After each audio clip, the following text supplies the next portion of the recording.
evening, everybody. Welcome to a special 2025 prediction episode of the Hog Talk podcast. Thank you for tuning in, whether you're on our YouTube channel, Instagram, Twitter, Facebook, however you're watching us.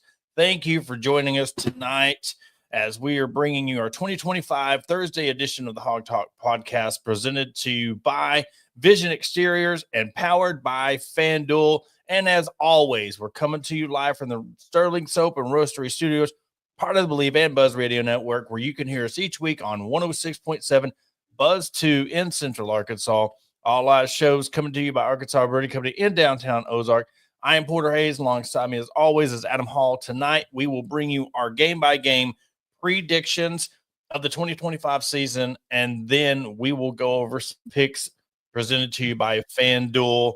Adam, 2 days away, we are seeing Kool-Aid flowing all over the land of Arkansas, wondering why we're not ranked, picking 8 to 9 wins. But like Sam Pittman said, let's roll the ball out there. Let's play. Let's see what happens. And we have arrived.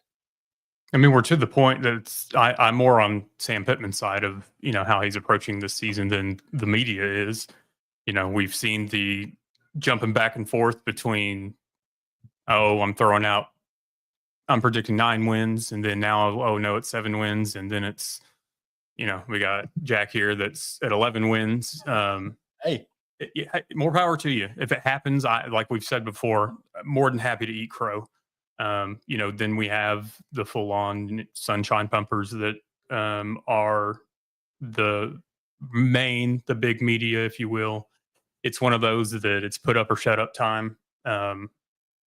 All you can do is, step foot on the field, play ball, and see what happens. Obviously, I don't think any of us, which we'll get into our predictions, have too much worry about this weekend. We know what we want to see, and we'll get into all that, but I'm ready for it so that we can finally stop talking about the what ifs.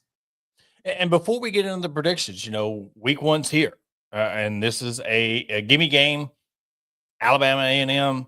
Adam, what is your expectations of what you're wanting to see out of this team week 1, and what will be your takeaways? What are going to be some takeaways you want to see from the game on Saturday? I want to see Taylon Green not get forced out of the pocket. I want to see more consistency, more quick decisions on his part. If he's deciding to run, to pass, his reads, I want to see him not get pressured, to be completely honest. A team like Alabama A&M, I get that they run a zero defense. I get that they're going to be blitzing. But at the same time, the size difference between the two teams, they should not be in the backfield. It's one of those things that I want to see Taylon and the majority of the first team out of the game after the first series of the third quarter and let the backups get in. I'm ready to see KJ Jackson and what he has. I don't see why we don't have at minimum one running back at 150 yards and another one creeping up on 100, if not over.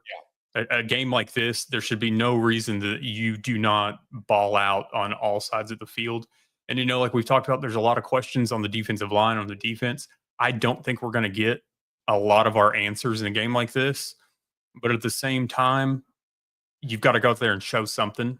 If there's any boneheaded mistakes, we've talked about this. We talked about this last season. We've already talked about it this season, kind of like in the Stanford-Hawaii game. If you make a boneheaded play, you've got to come back from it. You've got to bounce back from it. You've got to get it out of your head. But don't go out here and make stupid plays, stupid decisions, flags that shouldn't happen. Whatever. You've got to play a clean game. And I know you're not going to the game 1, but how do you bounce back after those mishaps? Yeah. For me, this is dress rehearsal.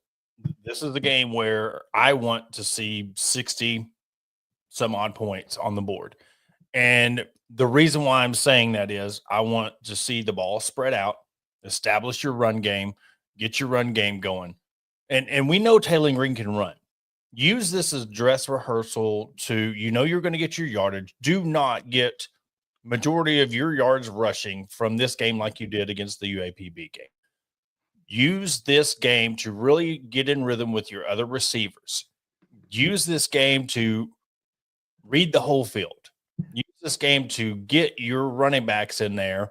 And if you have two guys that have over 100 yards, or you want to mix it where all three guys and you could get 250. I'll go back to the Brett Bielema stuff, 250, 250. Get to where you're rushing the ball for 250 as a team, 250 yards passing, stuff like that. I think Talon has 350, 400, depending on how long he played in the game. But to me, this, if you're going to have penalties, I'd much rather have now where you can analyze and have those mistakes, blown coverages, because we know you're going to outscore this team. Get all the rust out of the way this game, because I'm telling you, next week, even though you might blow them out, they're going to come with heat. They're going to come at you. They're going to surprise you. They're going to hit you in the mouth. And that's where the test is going to be. What happens to when Arkansas State hits you in the mouth? Are you ready and prepared to bounce back and then blow them out of the water? But game one, simple. Spread the ball, run game, and don't get blown. No blown coverages. You know, you not might get every pass or interception or whatever, but do not let them get behind you and get these chunk plays, because everybody else is going to start picking up on it.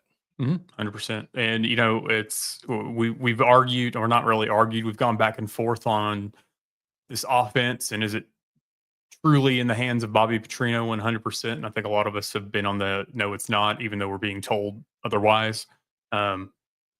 I want to see this offense go for those kill shots. You know, if you have the, I don't, you know, going back to the Arkansas LSU game when Bobby Petrino was head coach in Little Rock, Ryan Mallett, just before halftime, everybody thought they're going to take a knee, touchdown to Kobe Hamilton. You know, if you have that opportunity, go for it. Like, we should be done in this day and age of college football that we put the, you know, pump the brakes. Keep your foot on the gas, keep it going. Run up the score if you have to run up the score, if you have the ability to run up the score. Because like I've said, if Ole Miss is given the opportunity, if Missouri is given the opportunity, if whoever is given the opportunity to run the score up on Arkansas, they're going to. So every opportunity that you get to, you damn sure better make sure that you do it. Yeah, absolutely. And that just means you're spreading the ball out. If you're scoring 70, you've established your run game.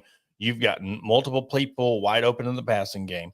But also, this gives Bobby Petrino, and this is another wrinkle that, you know, with Bobby Petrino going up to the booth, I think it's a great move because of the communication. He can sit there and communicate up 15 seconds before he can analyze what's going on. Now, we'll see what happens when SEC play comes, because if he's in the booth and they know, well, we can communicate up to 15 seconds, we know the SEC defensive coordinators, and they're going to sit there and they're going to analyze, all right, we're going to make our switches from 15 seconds and up to the pre-snap. Okay. But I do like the idea, because the communication, he can sit there and talk to him, and again, dress rehearsal, see how that rolls. I'm ready for it. I know a lot of people are skeptical on, you know, Bobby being in the booth. We've talked about it. I think last season he was in the booth for a game or two. And a lot of us, you know, there were questions on him being on the sideline to be able to, I mean, essentially yell at the players when he needs to, get them in line, whatever.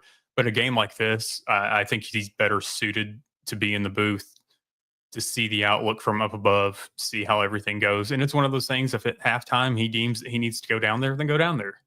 But at this, you know, there's no reason, in my opinion, with the communication that they are able to have, you know, up until 15 seconds, look from up above, so you have a better view of what the defense is doing.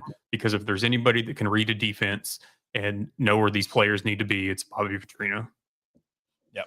And with that, you're going to hear just a disclaimer. You know, we're going to be going through our game by game predictions. So Alabama A&M, you'll probably hear a couple of times, because we're going to talk about that. Then we're going to do our week picks, and then we're going to go into, you know, over unders, point spread with our FanDuel picks. So we both separately did our picks, but we both came up with the same record, same games, win loss. I don't know how it happened. It was not pre-planned.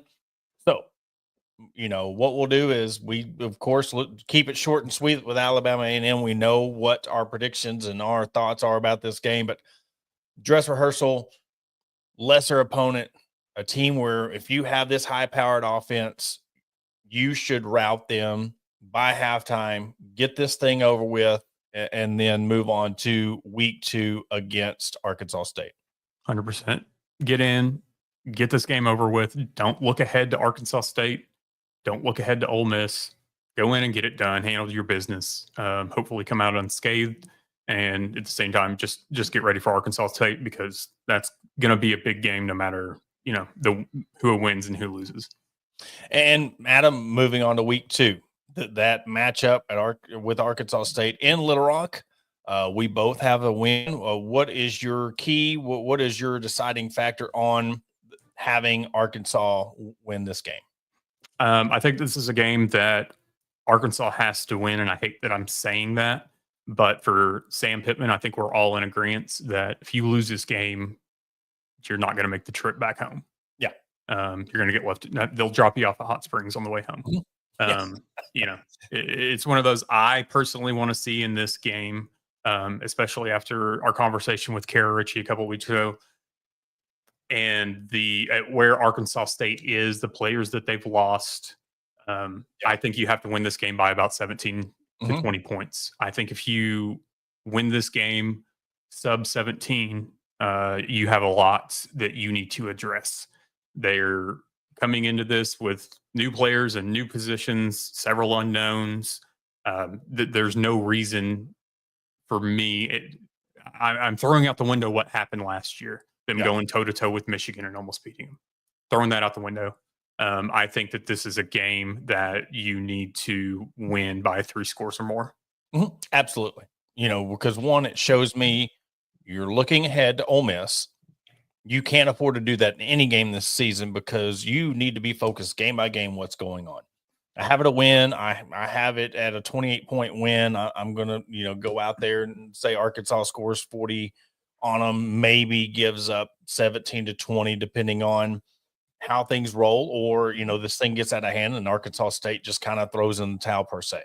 But no, this game in Little Rock, Sam has already said that, he doesn't want this game in Little Rock. I mean, there is a lot of kind of caveats to how serious are they going to take this game? Mm-hmm. And they need to take it very serious. It has nothing to do with what Arkansas State can upset you. It's the fact that you need to use these 2 games to get everything out of the way, because after that, there's outside of maybe Auburn, Mississippi State, there's no other easy games on this schedule. So you get in there, roll in, roll out, and then get ready for Ole Miss next week. So, and then moving on, Ole Miss week, our first loss of the season. To me, because it's on the road, it's Ole Miss, it's your SEC opener. I'm very leery, because you'll hear me when I talk about like A&M, Missouri. Until you win these games, I want to see. I'm going to keep my stance until you can prove that you can win these type games. Ole Miss, there's a lot of questions with a lot of these teams on who they have coming back. This isn't the day and age where you have a 4-year starter at quarterback, or you have all your receivers coming back. I mean, there's a lot of unknowns in all of the SEC. I'm just going by what depth defensively. We know Ole Miss likes to air it out. Arkansas is very thin on the defensive side. How physical is Arkansas State going to bring it on the Saturday before? I have this game as a loss. This is a game that can go either way. I believe last time we were in Oxford was KJ Jefferson's, last game in his home state, essentially. And that was a game that became a shootout. And that was a game that I feel like, left a bad taste in Lane Kiffin's mouth. And then we saw what happened last season. We got blown out by Ole Miss. Mm-hmm. Lane Kiffin typically has their number.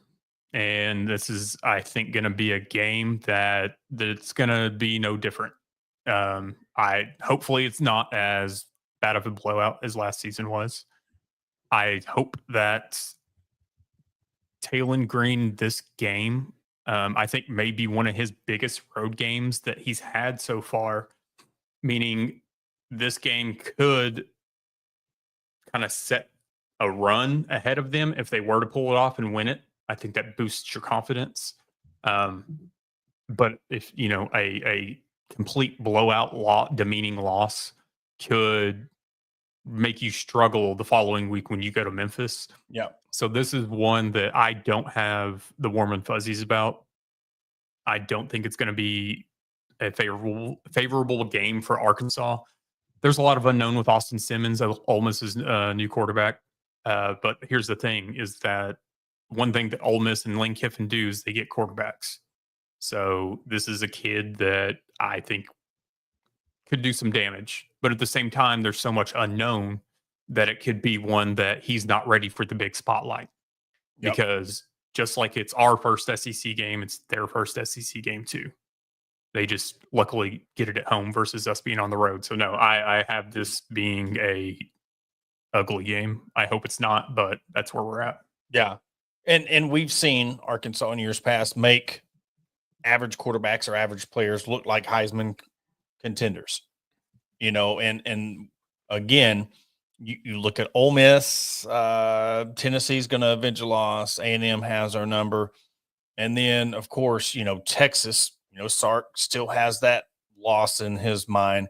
LSU always plays us tough. And then Drink and Kiffin, I think they want to beat Arkansas just as much as Arkansas wants to beat them. Drink a little bit more and give him the edge because just how he acts after a win. As much as I talked about the offense in the first two games, this right here is going to be my defensive, I guess, audition. How I'm going to view the defense. How, if they can get pressure and really go on the road and win and hold their own, I will feel a lot better about this team.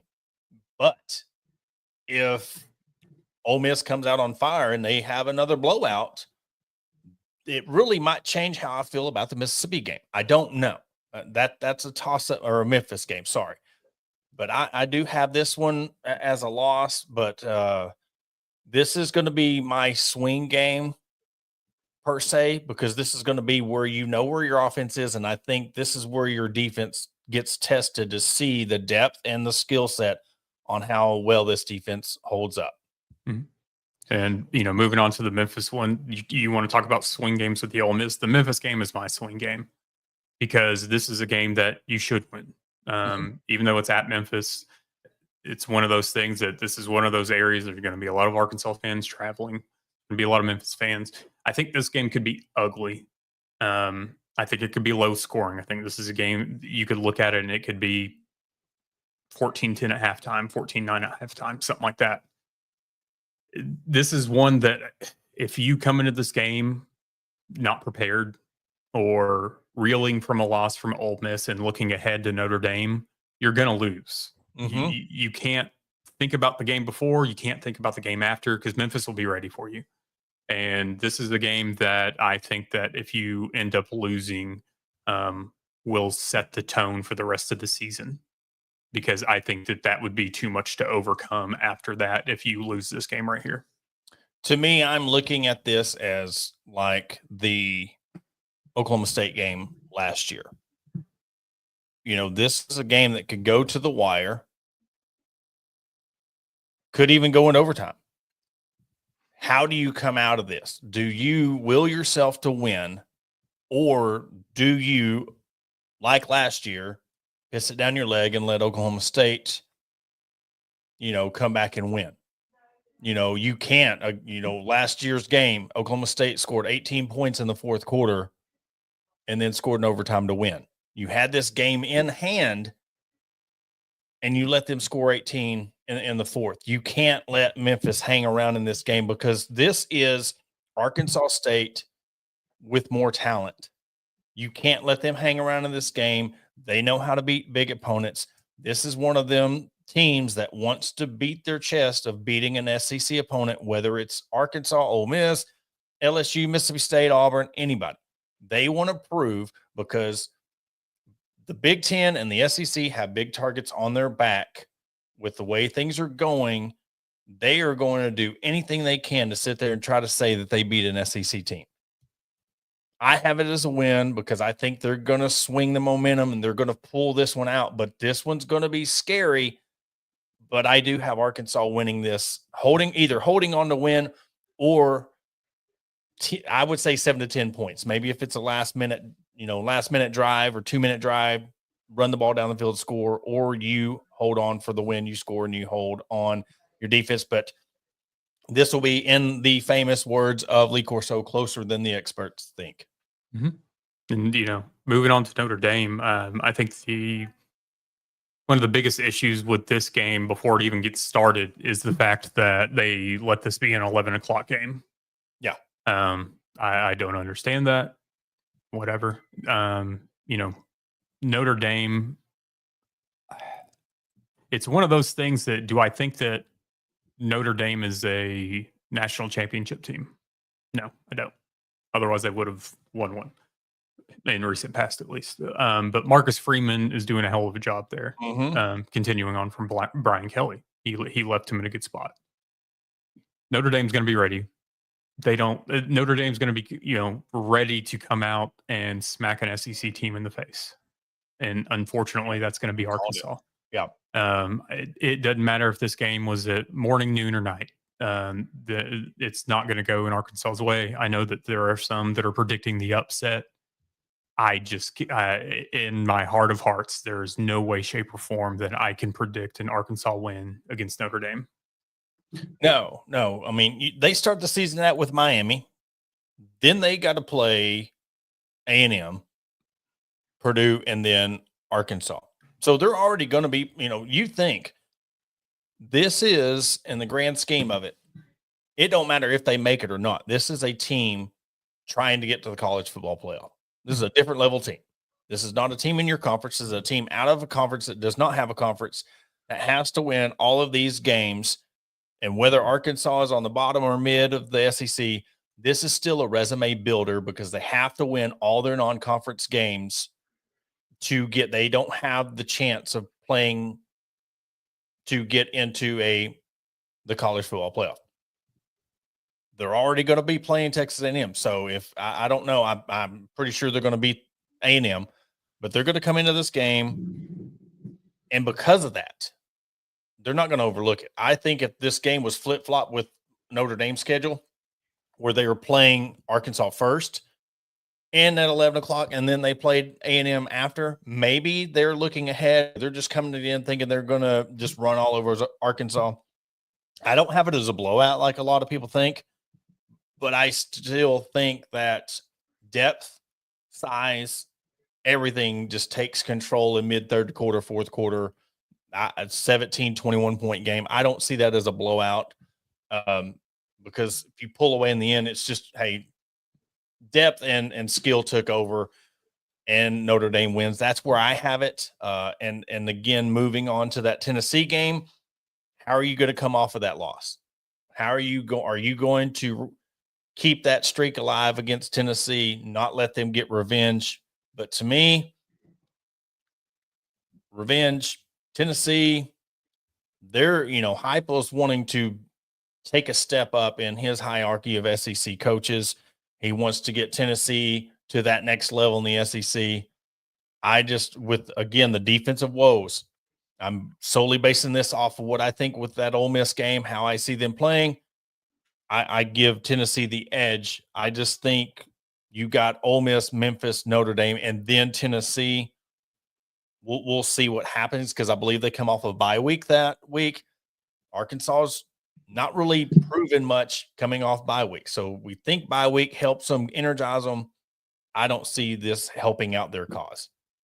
I think this game for both of them heading into this, it meant more before the season, just for the fact that you were thinking that Nico was going to get his revenge this game. Mm-hmm. And then now you've got, Nico and his brother Madden that spurned both schools, took off to UCLA, and left Tennessee scrambling, obviously more than Arkansas was left. There's a lot of unknown with Tennessee's quarterback, who he is. They weren't expecting for him to be the starter. it's one of those things that by week or by game 6, they'll have figured out if it's him or if it's somebody else. I think that Heupel and the rest of the players will be out for revenge this game because of last season, and for the fact that it's in Tennessee. It's one of those games that I think that Heupel's going to pull out all the stops for this game just because of Arkansas beating number 4 Tennessee last year in Fayetteville. I think that this game could get ugly depending on where our defense is at this point in game. This game, Arkansas hasn't proven that they can get in shootouts. So what can your defense do to step up in a game like this? Yeah.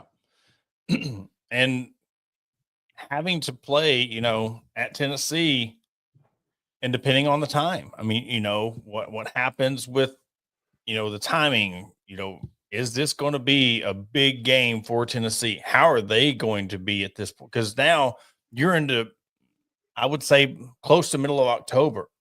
Where's Tennessee going to be at? A lot of this is going to change projections of other teams, not necessarily the score, but if Tennessee comes into this thing vying for a spot in the college football playoff, vying for a chance to where they're trying to move up in the rankings, depending on what they have left in their season, you might starting getting the best of each team moving forward. You might get a Tennessee team that's starting to peak. They knew last year not to let up because of Malachi coming in there and winning the game at the last minute. They've learned from that. Let's see how that plays out. Transplanted, you have it, how has Arkansas typically performs? So luckily we haven't played Tennessee a heck of a lot in retrospect to other teams. And I pulled up the win-loss on Winsipedia. So, Arkansas in the last 4 games, they're 4-0. Yep. One of those were in Tennessee and Arkansas won.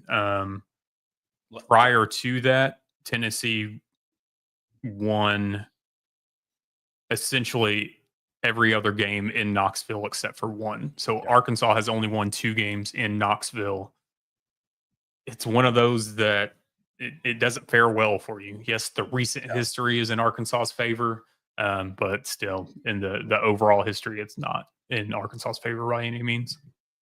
And then, the following week, A&M, I solely predict this just solely on got to find a way to win this. And you've let A&M, even on years where you were the better team.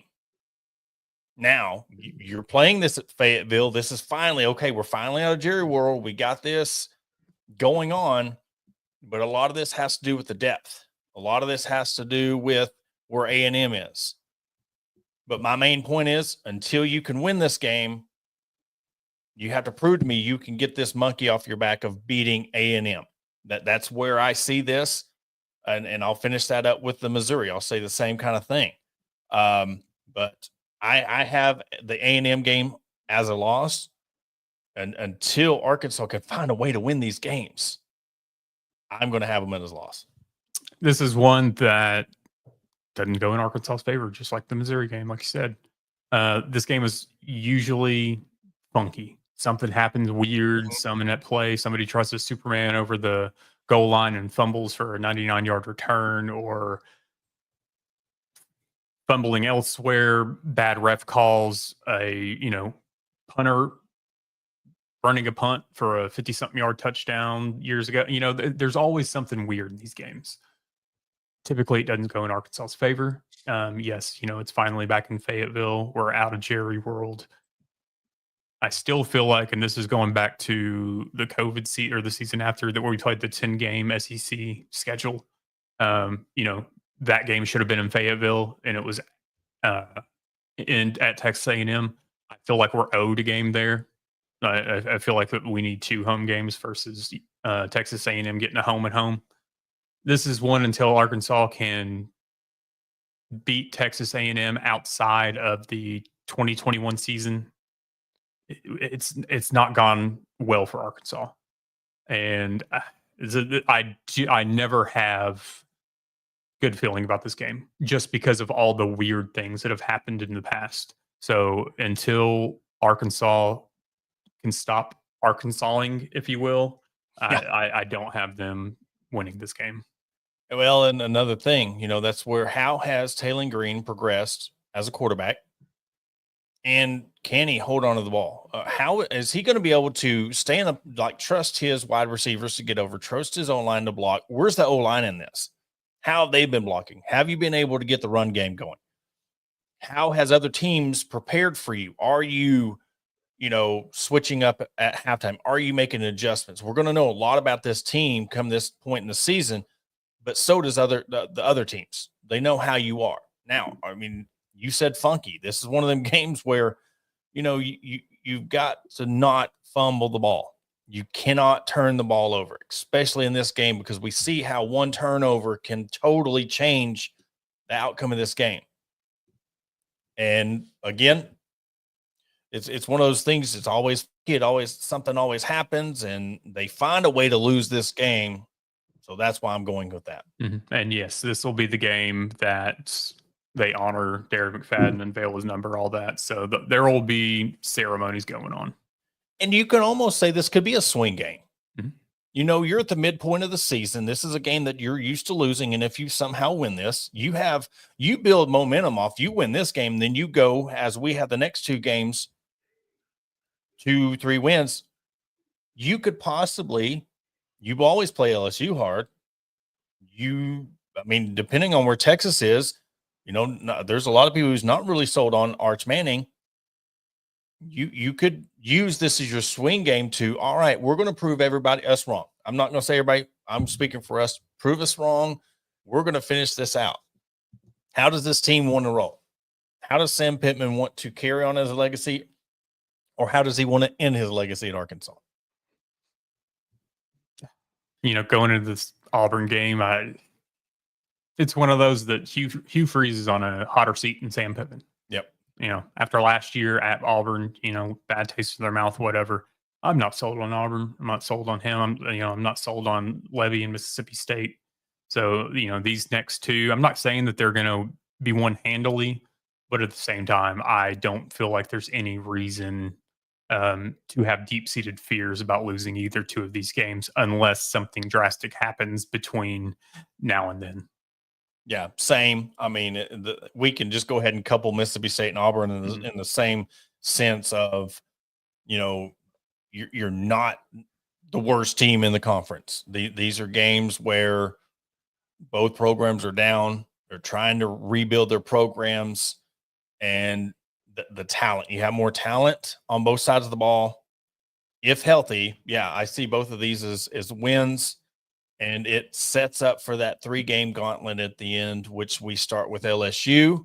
LSU is very talented, which I'm going to see that firsthand on how talented they are this weekend when they go to Clemson and play my Tigers against their Tigers. But I just think with a lot of talk about Nussmeier, there's a lot of questions on how, he could be a Heisman front runner at this point of the year. This team can be rolling 2 games or 3 games left in the season. We know how competitive the top end of that SEC is. So you're playing for not only a chance to play in the SEC championship, you're playing for seeding in the college football playoff. I just see this as a loss, and I don't see this as a close win. This is something that, again, these games are either weird and close, or Arkansas wins, or we get embarrassed in a sense. I'm not sold on Nussmeier being a Heisman candidate. I know some are. I'm not knocking him by any means. Yeah. I look at Lenore Sellers as the best quarterback in the SEC out of South Carolina. Again, nothing against Nussmeier, but this team all around, it's becoming a point for Brian Kelly because LSU is at a different level than Arkansas. There are different standards than Arkansas. It's getting time for Brian Kelly to either get to a national championship game or find a new home. And this is one of those that I think this season is going to be a lot in the proving grounds for LSU. I don't think that this game is going to be pretty for Arkansas, and I've got it as a loss. Yeah.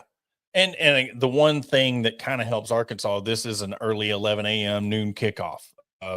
So, I mean, that's what flex or schedule they have for them. but it is Arkansas. And I think it's one of these that Arkansas gets under their skin. Arkansas sees LSU as a rival. These next two games are similar fashion. Arkansas sees these teams as rivals, not so much on the other end.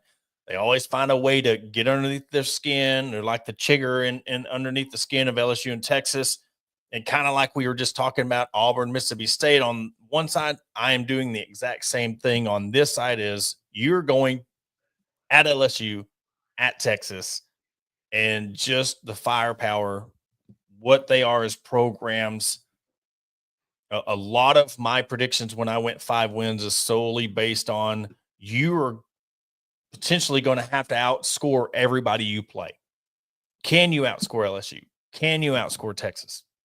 There's some of these teams that, I mean, maybe the Tennessee or Texas A&M game, but I just don't see Arkansas outscoring LSU. And then the following week, November 22nd in Austin, I see, depending on how this is, it could be a 7:00 game.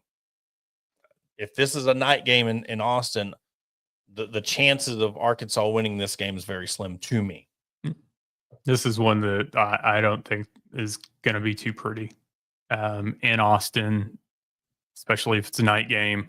This is one that, what was it, 20-10 last season in Fayetteville, I believe, something like that.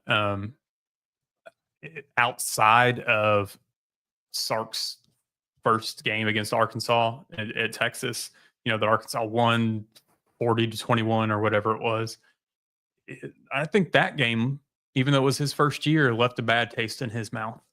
Mm-hmm. And it's one of those that he knows the rivalry, he knows the history, Southwest Conference, he knows what this game means, and he knows what would happen if he lost another game to Arkansas, especially now that Texas is in the position that they're in, preseason number 1. Who knows what they'll be at this point in time? But it's one of those things that the task is too daunting for Arkansas to overcome. Yep. And then final week, the regular season, Missouri. Missouri is one of those, with their schedule, they could potentially be vying for a 12 seed or 11 seed in the college football playoff. And we know Drink's not going to overlook anything when it comes to Arkansas. Now, granted, it's in Fayetteville. It's a night game. Crazy things have happened. It's your last game in Fayetteville. A lot of this will come down to where is Arkansas at in the season. If we go by our record and they're sitting at 5-6 going into this game, I don't think that we're going to will a win and we're going to win this game to go 6-6, because they've proven in the past that, other than the 21 year where they did, what happens? And so I just have this game as a loss. They end their season 5-7, and then we will see the decision that Hunter Yurachek will have to make, because if they finish this 5-7, it's a tough decision he's going to have to make. I'm not on our end, not a tough decision, but for him, I think it's going to be tough for him. Oh, where to begin?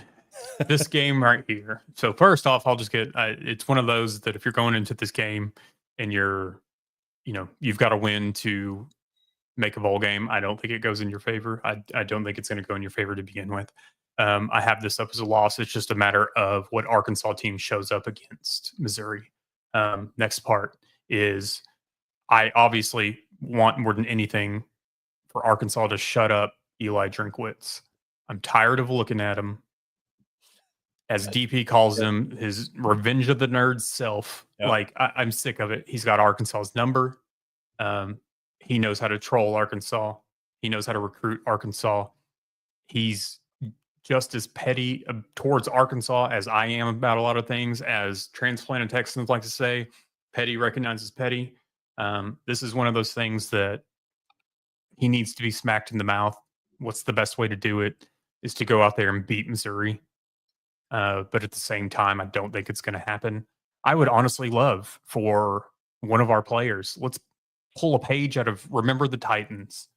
Yep. Make a big play, run over to the sideline, and then just point at Eli Drinkwitz's face. Yep. Just point at him and stare him down. I'm sick of this dude. I will always be sick of this dude. At the same time, I've got to respect him to the extent of he's got Arkansas's number.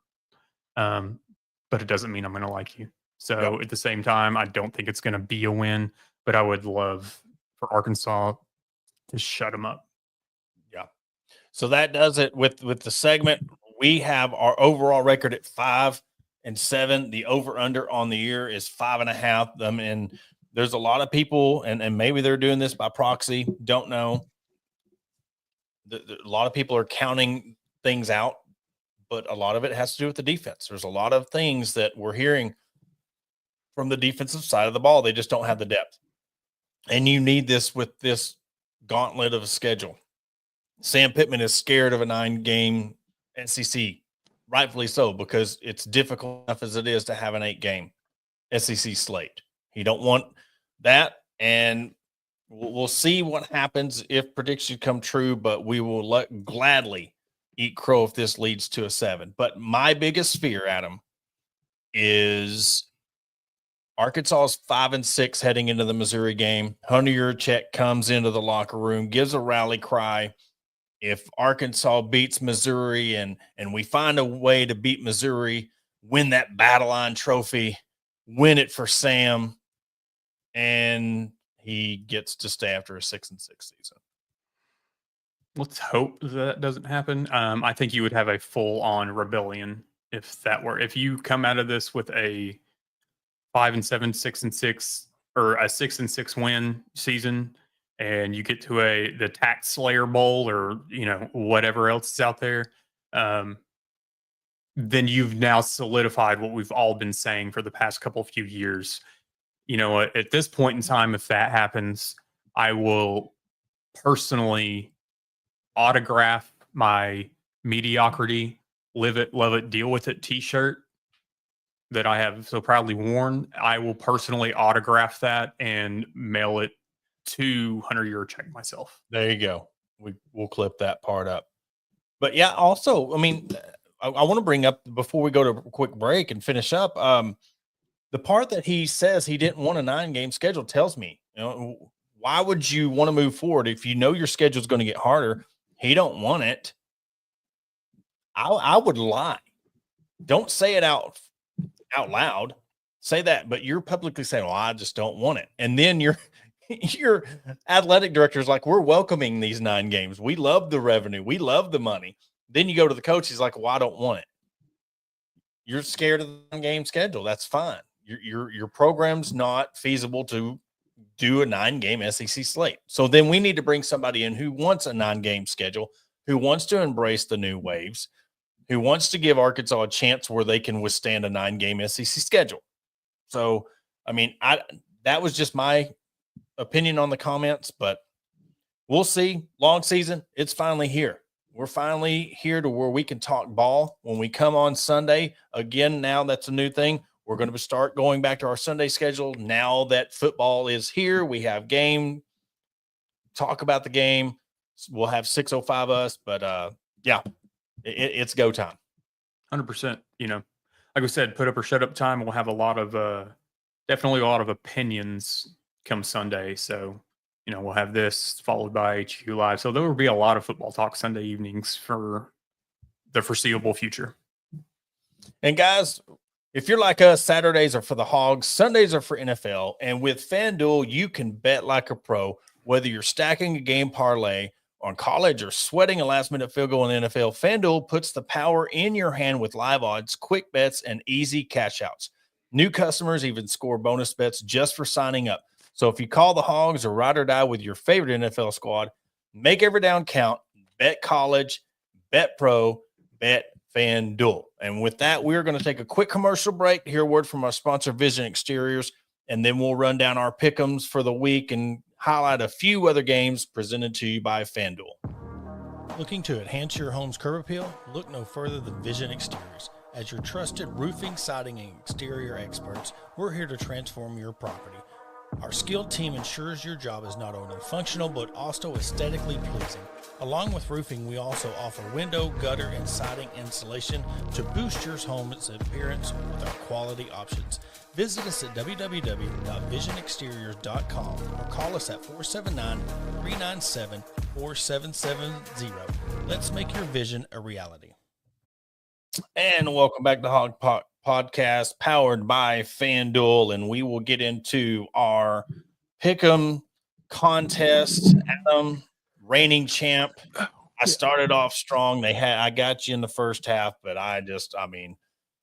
went way downhill after that. But we have 4 games to choose from.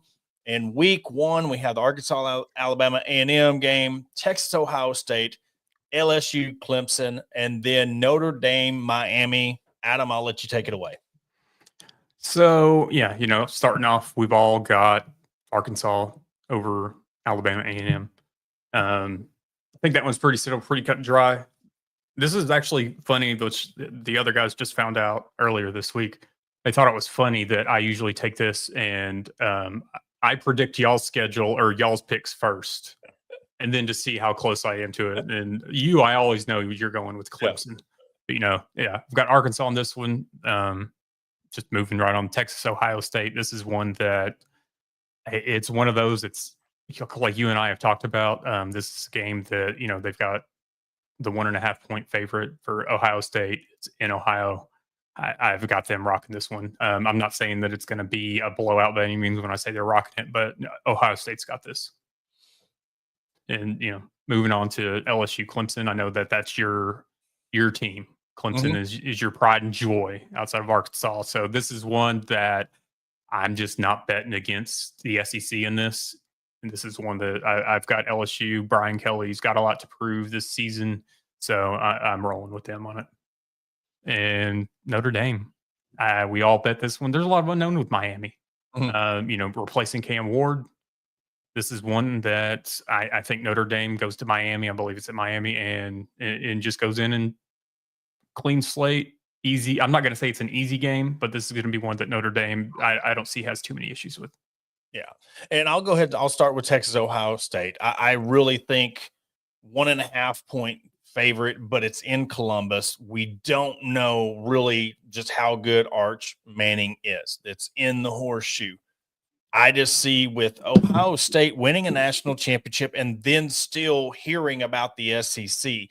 Ryan Day, as much as you want to love him, hate him, he's up there with the ones in his fake Hulk Hogan, NWO beard, whatever. But you got to respect him and what he's done. And I just think Ohio State in the end pulls it out. Pretty much toss up that it is a home game. Ohio State wins this one. And then, of course, LSU Clemson. I'm never going to pick against Clemson, but they have a very, very stout defense. They have a huge wide receiver room. And this is going to be a battle. There's a lot of talk about Klubnik and Nussmeier. Which one's going to will their way to win? I think Clemson holds on to win this game close, but Clemson beats LSU. Notre Dame, Miami. I don't think that this will be a game. I think Notre Dame handles them. I just think that proven pedigree of Notre Dame knows how to win. They know how to get to the college football playoff. Yes, they piss it down their leg when they get there, but one of these things that Notre Dame's on a mission to prove they're going to get back to the college football playoff. They handily beat Miami by 21 points. That's something that we'll see what happens. We'll start with just the 4 college games, and then like last season, once NFL gets rolling, we will add in the Thursday night, Sunday night, Monday night football games. So we'll go up to about 7 picks per. But this is where we're at right now. Pick'em season is here, and y'all can come for the belt if you want. We'll try our best, but FanDuel, they're giving us this opportunity to, do the bets, the live over under spreads. Again, with last year, it was first year doing, I'm not really been a bettor. I'm not had really good luck betting over under point spread, but if you are into that, FanDuel's got you covered with everything over under point spread. They have fantasy, I know there's some states that don't have it. You could still get in on the fantasy side of it. So, but yeah, you got the Alabama Florida State game. Now, here, I think this is going to be a blowout. So, my lock, you got a 13.5 point favorite. I think they're going to treat this like any other one of these preseason games where, not preseason, week one, where they're playing a Wisconsin or USC. I think Alabama takes them to the woodshed. They're going to prove that they're back. They're going to prove that, they narrowly missed. And I will admit, now that the season's over and I can, which I think I did last year, if it wasn't for Syracuse beating SMU, or no, Syracuse beating Miami and giving Clemson that chance to play for the conference championship, Alabama would have been in the college football playoff. That's just how that played out. Clemson beat SMU, knocked Alabama out. But I mean, you could even go over the 50 point. I think it's going to be one of those games where it's a blowout. I think, another hot seat coach there. We've already talked about the LSU Clemson game, Notre Dame, Miami, Florida. This one right here, 2.5 point favorite over under 49. Again, two big locks right there. You can get on right there. 2.5 point favorite, lock in 49.5 over under. I think there's going to be a lot of teams that are going to explode. There's a lot of teams on here that have a lot to prove this year, and those are mine. So, Adam, I mean, are you taking? Let's go. Let's just start with the Notre Dame. Would you think are you going over under, or are you going point spread on this one? I'm taking Notre Dame in the over on this one. I think that this is one that I think that Notre Dame will win by more than 2.5. Mhm. So that one I wouldn't trust doing the over under the 49.5. I wouldn't trust that. That could go either way. So I would take Notre Dame at 2.5. And then let's just go. Let's find, like we go back to the LSU Clemson. I mean, that is a 3.5 point. So pretty much Clemson wins by 4 over under. But if I was to go lock, I would go to the 57.5. I think it's going to be a high scoring game. I really do. So if I was to go either way, I think it's going to be a 7-point game either way. I don't see it's going to be a touchdown more margin, but I think Clemson holds on. But if I was to go with the lock, I will pick the over 57.5 on that. And then we talked about the Alabama, Florida State. Seeing on that one, I think you can go either or. Yeah. In Alabama's favor. I think you're going to go over 50.5. And I think you're going to, Alabama's going to win by 14 or more points. I think you're safe bet on either one of those. Yep. I think that would be a lock. And then, of course, let's go back to the big game, 11 o'clock. Hey, YouTube TV, thank you. You extended the dispute, so we're going to be able to watch this 11 o'clock. Way to kick off week one. I don't know if there's ever been a big matchup like this. Very first game, 11 o'clock in the morning, Texas, Ohio State, 1.5 point favorite Ohio State, over under 47.5. I think I will go with if I was to pick a lock, I will go Ohio State winning, covering that 1.5. I'm going to roll with that. I think that if you wanted to go the over under in this, I would go over just for the simple fact that both teams have proven that they can score. I'm not going to say score at will, but they've always been high powered. So no matter the quarterback, no matter the team. So this is one I think you could go. I would, in this, my safer bet would be to take Ohio State. But if you wanted to, I would take the over in it also. Yeah. Exciting week one of college football. And again, we're here. We get football from now until February, if you want to count NFL. So, guys, summertime's over. And we really, again, want to thank FanDuel for partnering up. All shows, FanDuel, we're going to bring you a lot more clips. We're going to bring you a lot more picks. Adam, he gets to hold on to that belt, maybe hold on to it for another year. See. But, Adam, you got anything else? No, I'm good. All right. Well, we want to thank everybody for tuning in. And before we go again, guys, FanDuel is the way to go. They have live odds, puts the power in your hands, quick bets, easy cash outs. New customers, score bonus bets just for signing up. So if you're like us, call the Hogs, or Adam, you ride or die with your Ravens. Make every down count. Bet college, bet pro, bet fan, duel. And for that, we are out for our 2025 season predictions. We'll see how things hold up. Are we right? Are we getting a new coach? Or are we eating crow come November? We'll see.